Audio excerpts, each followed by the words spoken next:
Hi there. Sometimes there are things that we really know in our heart are true, but we don't want to say them out loud. It makes us nervous, it makes us scared, and we think sometimes that if we don't acknowledge it, that maybe it will just go away. So I want to talk about one of those things today. Before I do, I want to remind you that if you like the work we do at Forward Kentucky, please like this video, subscribe to the channel, and check out the website at forwardky.com. And if you are one of the persons who mentioned Trump derangement syndrome on an earlier video of mine, I've got a message for you at the very end. So hang in there with that. Let's talk about things we sometimes don't talk about.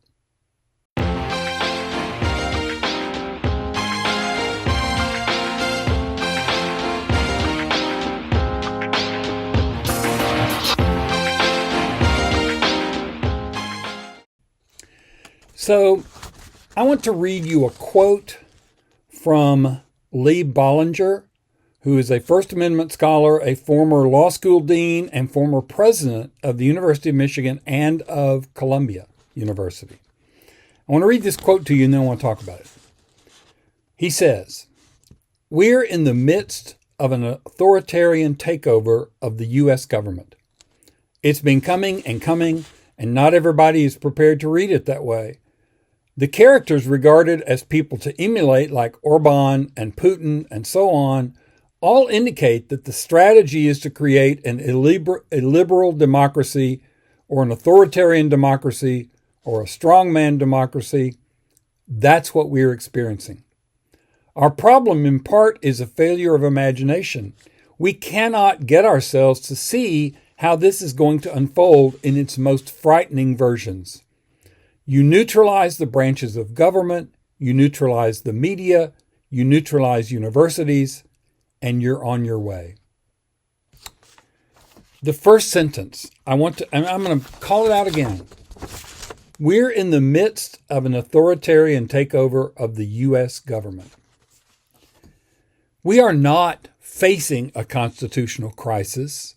We are not on the verge of a constitutional crisis. We are in the midst of a constitutional crisis.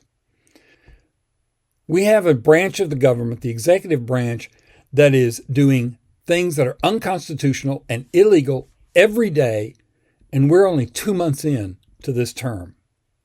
We have another branch of the government, the Congress, that is completely immobilized because the Republicans control it and they are scared to death of Trump and their voters.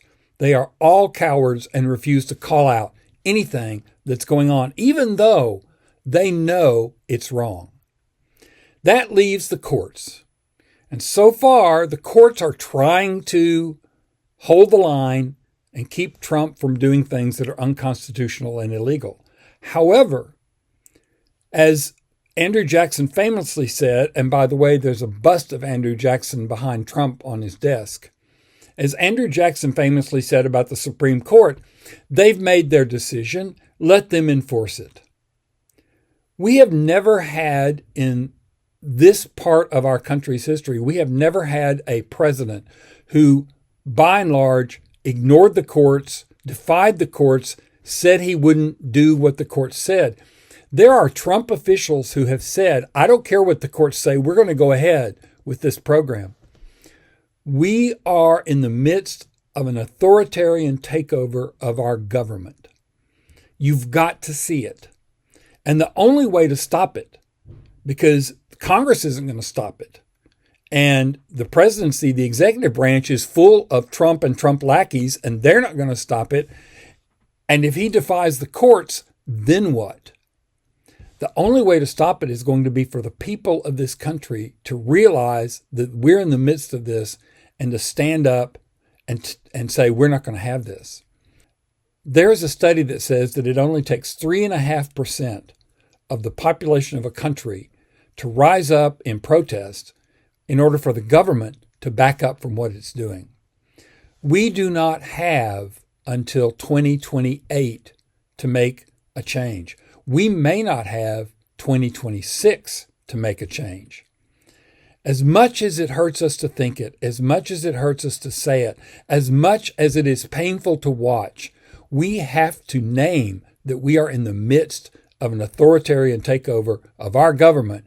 And if you don't want that kind of government, if you don't want to be like Hungary or Russia with those people in charge, then you've got to stand up now and say, we're not having it. And by the way, for the few of you who made a comment about Trump derangement syndrome on an earlier video of mine, I have something for you to think about. I think you are suffering from Trump blindness syndrome. What I mean by that is all you see is the person you voted for being your hero, and you're not seeing the fact that he is in the process of destroying our democracy. Now, some of you may want that. You may want democracy destroyed. That's fine if that's how you feel. But most of us don't. And you don't want to turn out like the famous lady in the famous tweet who sobbed, "I never dreamed that they would eat my face," said the woman who voted for the Leopards Eating Faces party. It's all well and good for authoritarians to get against people that you don't like. But remember, if they can arrest whomever they want, that means they can arrest you. And if they can do it without due process, that means they can put you in jail without due process. The only way for us to fight this is for everybody to come together. Democrat, Republican, Independent, white, black, red, green, straight, trans, gay, whatever. We've all got to come together and say, this is our country, this is our democracy, and we're not putting up with this. I'm in this fight. I hope you will be too.